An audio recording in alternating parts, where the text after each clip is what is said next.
Well, good morning.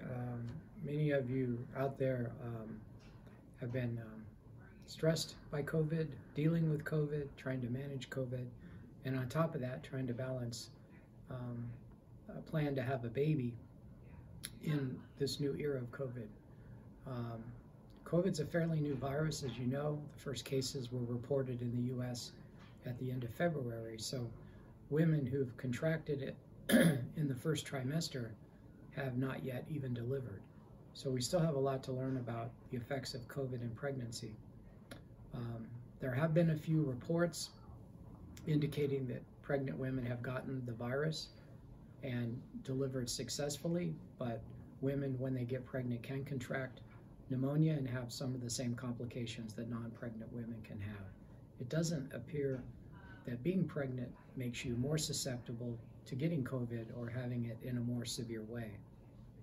Now, whether the virus can be transmitted to the unborn baby still requires more study, but there have been a few reports that have come out suggesting that may be true. One recently from France demonstrated virus in the what's called cord blood, which is the blood going from the placenta to the baby, suggesting that the baby was infected in utero. This baby was sick after delivery for a few weeks, but has recovered after approximately 3 weeks and has been discharged home. The authors of this paper noted that while it appears transmission in utero can occur, it's a very rare thing, and patients shouldn't be unduly alarmed. Now, putting it in perspective, we know many viruses can be transmitted from mother to baby, including the Zika virus that you may have heard about a few years ago, the common rubella or German measles virus,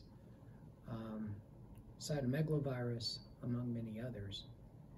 And the frequency of these infections is actually higher than it appears to be with COVID. So at this point, while we think babies can be affected, it's a rare occurrence, and the authors of these papers and the CDC and the American College of OBGYN are not at this point sounding an alarm saying that women shouldn't attempt pregnancy even in the era of COVID.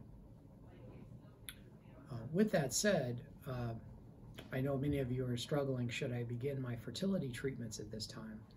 And I think the answer is yes, because to delay to a time when it's completely safe would mean to delay until there's a vaccine. And unfortunately right now we don't know if there's going to be a vaccine or when there's going to be a vaccine.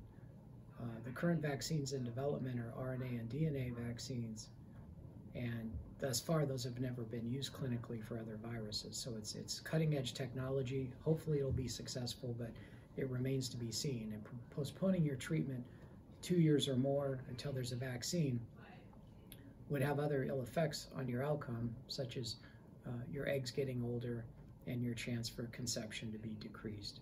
So I think with caution, moving ahead with treatment at this time is appropriate.